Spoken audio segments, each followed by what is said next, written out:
Assalamualaikum warahmatullahi wabarakatuh. Kami dari kelompok 6 untuk mata kuliah Perkembangan Peserta Didik akan menjelaskan mengenai karakteristik dan kebutuhan pendidikan anak yang berkebutuhan khusus.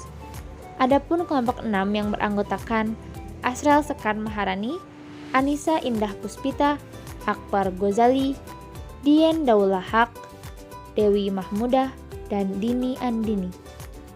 Saya Asrel Sekar Maharani akan menjelaskan mengenai pengertian anak berkebutuhan khusus. Frida Mangunsong dalam buku Psikologi dan Pendidikan Anak Berkebutuhan Khusus mengemukakan bahwa anak berkebutuhan khusus atau anak luar biasa adalah anak yang menyimpang dari rata-rata anak normal. Anak dengan kebutuhan khusus atau biasa disebut dengan ABK adalah anak yang secara signifikan mengalami kelainan atau penyimpangan fisik, mental intelektual, sosial, dan emosional dalam proses pertumbuhan atau perkembangannya dibandingkan dengan anak-anak lain seusianya, sehingga mereka memerlukan pelayanan pendidikan khusus. Dengan demikian, meskipun seorang anak mengalami kelainan atau penyimpangan tertentu, tetapi kelainan atau penyimpangan tersebut tidak signifikan, sehingga mereka tidak memerlukan pelayanan pendidikan khusus, anak tersebut bukan termasuk anak dengan kebutuhan khusus. Anak-anak yang memiliki kebutuhan individual yang bersifat khas tersebut dalam proses perkembangannya memerlukan adanya layanan pendidikan khusus. Dengan demikian, ABK dapat diartikan sebagai anak yang memiliki kebutuhan individual yang bersifat khas yang tidak bisa disamakan dengan anak normal pada umumnya, sehingga dalam perkembangannya diperlukan adanya layanan pendidikan khusus agar potensinya dapat berkembang secara optimal. Saya Anissa, di sini saya akan menjelaskan tentang karakteristik dan kebutuhan pendidikan anak yang berkelainan fisik. Bagian otak yang mengatur hubungan pada indera penglihatan, pendengaran, perabaan, pengenal rasa, dan penciuman adalah korpus kolosum atau seikat serabut syaraf yang terdapat di antara belahan otak kiri dan kanan. Karakteristik umum kesulitan yang dialami anak berkelainan fisik yaitu yang pertama, kesulitan memproses. Terjadi bila gangguan syaraf menghambat diterimanya informasi atau untuk mengungkap sesuatu secara memadai. Yang kedua, kesulitan dalam motivasi terjadi bila kebutuhan akan usaha pribadi berinteraksi dengan image diri dan percaya diri yang berakibat pada berbagai motivasi. Yang ketiga, kesulitan berpartisipasi terjadi bila gangguan fisik menghambat kemampuan anak untuk bergabung dalam kegiatan kelas. Beberapa kelainan fisik. Yang pertama ada cerebral palsy, ketidaknormalan gerakan dan postur karena gangguan atau ketidakmatangan otak atau juga yang bisa disebut DENOV. Cerebral palsy sebagai akibat dari kerusakan gangguan otak dapat ditelusuri, mungkin karena adanya kerusakan fisik atau trauma, atau oleh penyebab lain yang tidak langsung, misal kekurangan oksigen. Contoh lain, epilepsi adalah bagian dari cerebral palsy. Yang kedua, spina bifida atau gangguan syaraf. Gangguan syaraf pada spina bifida berpusat, sedangkan pada cerebral palsy gangguannya menyebar. Gangguan lain yang terjadi pada spina bifida dan sering memerlukan bantuan operasi atau pembedahan adalah hidrosepalus. Dan yang terakhir yaitu ada epilepsi, gangguan syaraf yang mempengaruhi pendidikan anak. Confusion adalah istilah yang digunakan untuk menerangkan perilaku yang ditunjukkan oleh seseorang bila gangguan pada bagian otak tertentu. Karakteristik dan kebutuhan pendidikan anak yang berkelainan psikis. Hakikat anak berkelainan psikis. Keterbelakangan mental adalah istilah yang digunakan untuk menjelaskan orang-orang yang mempunyai kesulitan-kesulitan dalam mengatasi masalah, memahami pemikiran-pemikiran dan konsep-konsep, dan dalam mempelajari keterampilan-keterampilan akademik seperti membaca, menulis, dan berhitung. B. IQ dan ketidakmampuan intelektual. Binet memandang inteligensi sebagai bagian dasar manusia yang mencakup judgment, initiative, adaptation terhadap suatu keadaan. IQ normal menurut skala Binet dari Amerika Serikat adalah antara 61 sampai 100. Klasifikasi berdasarkan IQ pada ketidakmampuan intelektual yaitu tingkat ketidakmampuan ringan menurut skor Binet yaitu 68 sampai 55 dan menurut skor Wechsler 69 sampai 55. Tingkat ketidakmampuan sedang menurut skor Binet yaitu 51 sampai 36. Menurut skor Wechsler yaitu 54 sampai 40. Tingkat ketidakmampuan parah menurut skor Binet yaitu 35 dan menurut skor Wechsler itu 39. Menurut Bauer, siswa yang emosinya terganggu mempunyai karakteristik, yaitu yang pertama ketidakmampuan belajar, yang tidak dapat diterangkan dengan faktor kesehatan intelektual dan sensori. Yang kedua, ketidakmampuan membangun dan mempertahankan hubungan interpersonal dengan teman dan gurunya. Yang ketiga, bentuk perilaku dan perasaan yang tidak memadai tapi berada di bawah normal. Yang keempat, menunjukkan ketidakbahagiaan dan berada dalam suasana depresi. Saya Dini Andini. Selanjutnya saya akan membahas mengenai jenis-jenis dan karakteristik anak berkebutuhan khusus. Pertama, tunanetra, yaitu anak yang mengalami gangguan pada daya penglihatannya. Karakteristiknya yaitu tidak mampu mengenali orang pada jarak 6 meter, mengalami kesulitan mengambil benda kecil di dekatnya, bagian bola mata yang hitam berwarna keruh atau kering. Yang kedua, tunarungu, yaitu anak yang kehilangan seluruh atau sebagian daya pendengarannya, sehingga tidak atau kurang mampu berkomunikasi secara verbal. Karakteristiknya yaitu tidak mampu mendengar, terlambat perkembangan bahasa, ucapan kata tidak jelas, sering memiringkan kepala dalam usaha mendengar, banyak perhatian terhadap getaran. Ketiga, tunadaksa, yaitu anak yang mengalami kelainan atau cacat yang menetap pada alat gerak, seperti pada tulang, sendi, dan otot.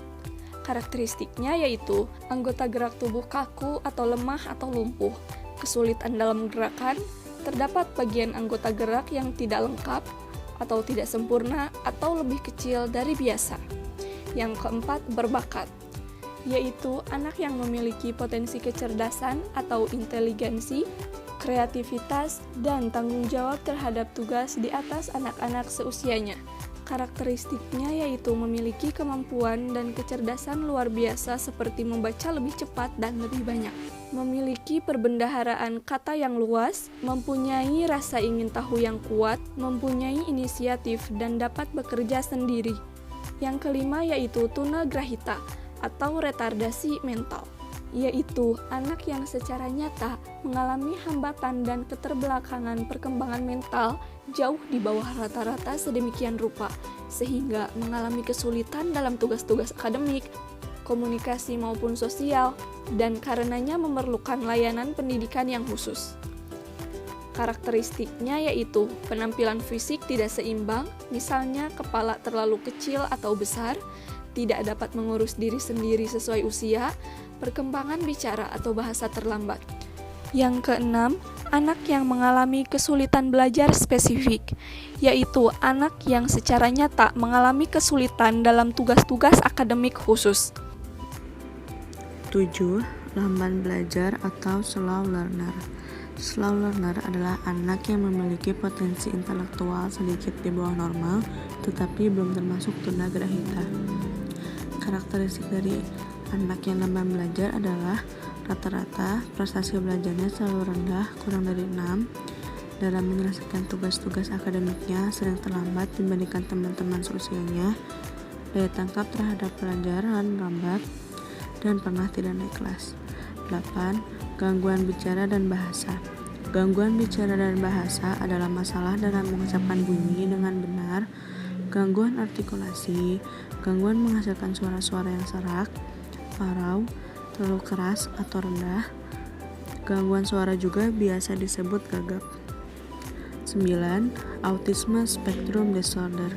Autism Spectrum Disorder adalah sebuah gangguan perkembangan pervasif di mana anak menampilkan perilaku menarik diri yang sangat ekstrem dari lingkungan sosialnya dan memperlihatkan gangguan dalam hal interaksi sosial, bahasa, komunikasi, dan bermain simbolis, dan juga adanya pola perilaku repetitif dan stereotipe. Selanjutnya adalah penanganan anak berkebutuhan khusus, fisik dan psikis. 1. Orang tua harus lebih terbuka pemikirannya. 2. Lakukan pengawasan sedari dini. 3. Berikan motivasi, perhatian, dan bimbingan. 4. Adaptasi dengan anak. 5. Meningkatkan kedekatan emosional dengan anak. 6. Ajari anak untuk mengeksplor keterampilannya. 7. Tanamkan kemandirian sedari dini. 8. Lakukan kerjasama dengan sekolah. 9. Lakukan pembiasaan mengenai sanksi dan hukuman. 10. Pelajari kebiasaan dan kebutuhan anak. 11. Ikuti saran-saran pakar. 12. Pilihlah sekolah yang tepat. 13. Ikutkan anak pada terapi-terapi yang ada. Strategi mengajar anak berkebutuhan khusus. A. Interaksi. Jika Anda mau mengajar anak berkebutuhan khusus, gunakan aturan yang berkenalan yang baik. Pertama, kenalkan diri Anda dan jelaskan bagaimana Anda merasa berhubungan dengan anak tersebut. Anda bisa mulai mengajar berjabat tangan, menyentuh tangan, bahu, atau mukanya. Perlu diingat, tidak semua anak suka disentuh, seperti misalnya anak autis. B. Observasi. Selalu lihat sesuatu yang berbeda dan berpikir jika anak tersebut sedang mencoba berkomunikasi dengan Anda. Jika Anda tidak yakin, Anda bisa bertanya kepada orang tuanya atau orang tua lainnya. C. Lingkungan belajar yang aman. Perilaku anak berkebutuhan khusus kadang tidak terduga. Oleh karena itu, penting untuk mendahulukan keselamatan dan mengatur lingkungan agar nyaman secara fisik dan emosional.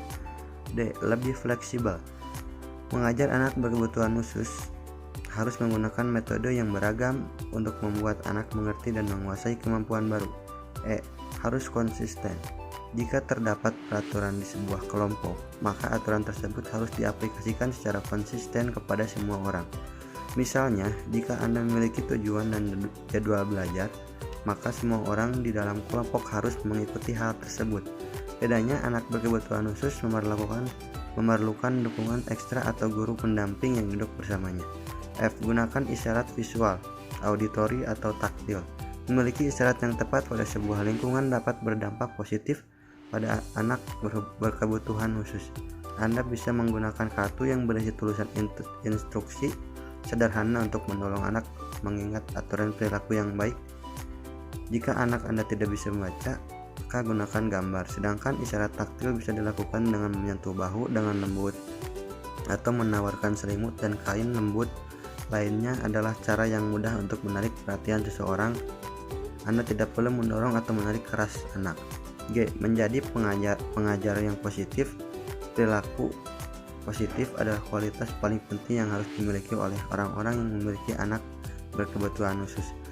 Meskipun Anda memiliki pengalaman yang tinggi, Anda akan kesulitan berinteraksi dengan anak difabel jika memiliki perilaku dan asumsi negatif. Sekian penjelasan materi dari kami. Mohon maaf bila terdapat kekurangan ataupun kesalahan. Atas perhatiannya kami ucapkan terima kasih. Wassalamualaikum warahmatullahi wabarakatuh.